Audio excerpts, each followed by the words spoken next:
This right here is the Timebreaker, one of the most broken Heroclix figures ever, and I'm going to tell you why.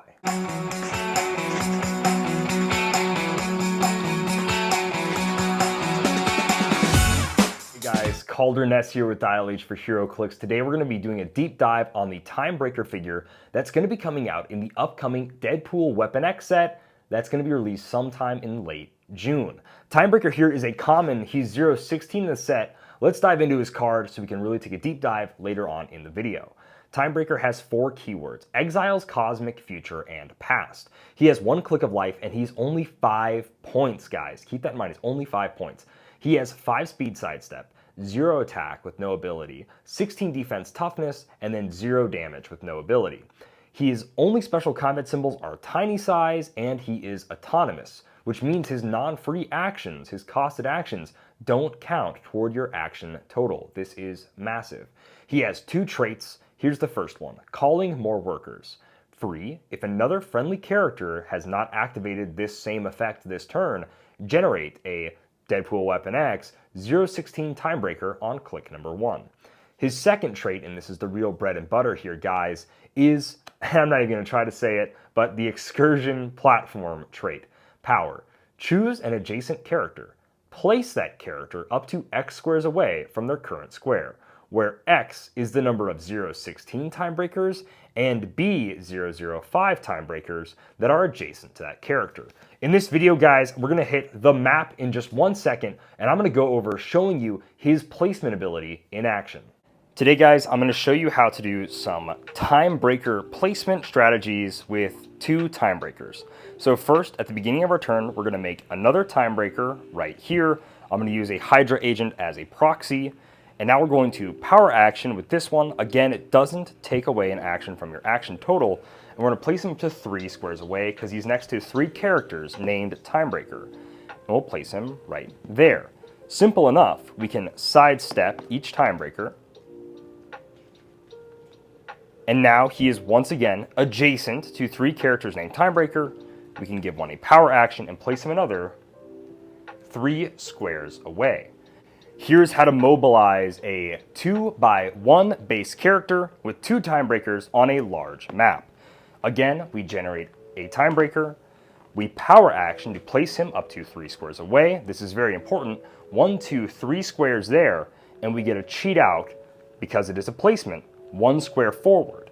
Same thing, we do our side steps, so that way he is now adjacent to 3 Timebreakers again.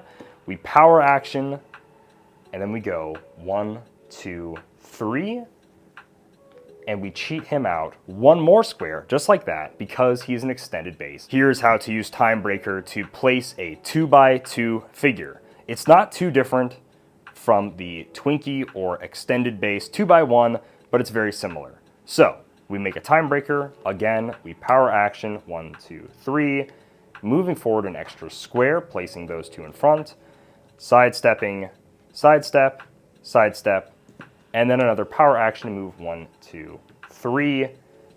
We can go exactly as far as we could go with Captain America here, because ultimately they have the same base distance. It's just kind of showing you guys that even though you cannot move figures like this with telekinesis, you can place them with Timebreaker, and that's why the effect is so strong. Mobilize a 2x4 base figure with Timebreaker on a large map. Generate a Timebreaker, power action, 1, 2, 3. We get to spin them around like so. Sidestep, sidestep, sidestep. Power action. We'll go 1, 2, 3. Quite ridiculous. Just for fun here, guys, I'm going to show you how to mobilize a 3x6. This is probably the most crazy when it comes to placement rules. So same thing, we'll generate a Timebreaker. We're putting them in a little conga line like this. There's a better way to do it.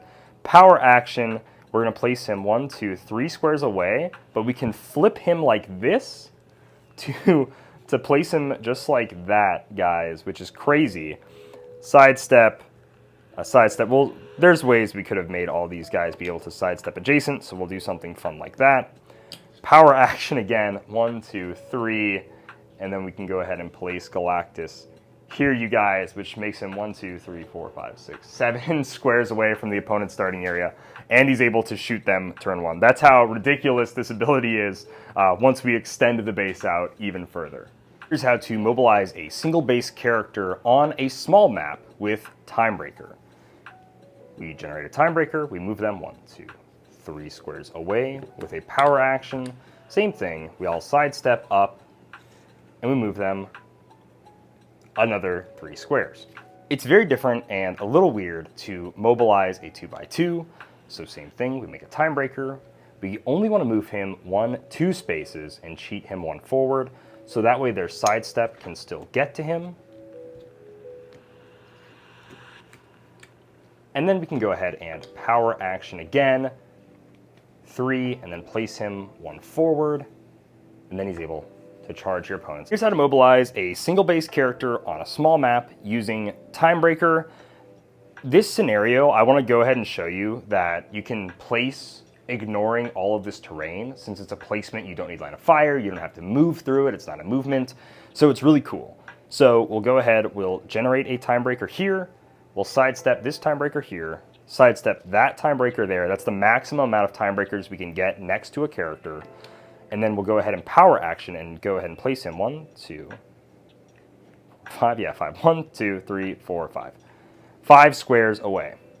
Being able to go through this blocking terrain, not needing line of fire, you know, we could have placed them over here too. There's all sorts of places we could go, and this blocking terrain is not a problem at all because it is a placement effect, not a movement, and there's no line of fire needed. A little more complicated of a scenario, but here's how to mobilize 2 2x1 base figures using 3 main force Timebreakers. I'm mostly going over this scenario because this is how I plan to use Timebreaker the most. So we're going to go ahead, start off our turn, generate our Timebreaker. We're going to go do a power action right here to mobilize this Captain America first. We're going to place him just like that. And then we'll have this Timebreaker mobilize this Captain America, place him very similar. He'll sidestep to here, sidestep, sidestep, sidestep. And now we can give 2 more actions. The first one here to go 1, 2, 3, placing him there. Second power action from this Timebreaker, same thing, placing him there.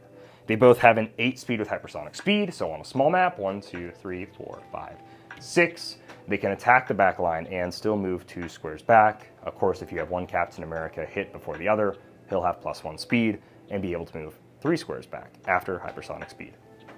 Hopefully that gave you guys some really cool ideas on how to build with Timebreaker. I know I can't wait to build with him, and I've already been theory crafting a bunch of teams. If you've already been building with him or you don't like the piece, let me know in the comment section below and explain your stance. You can also check the description, guys. I have an HC Units team that has a couple of Timebreakers on it, going over some of the strategies that we went over earlier in the video. Well, like always, I've been your host, Kalder. Hopefully you like, comment, and subscribe to this video, and subscribe to Dial H for Heroclix so you can stay tuned with all the really cool Heroclix content we've got coming your way in the future. For all your Heroclix YouTube videos, podcasts, and more, make sure you Dial H. And like always, happy trails.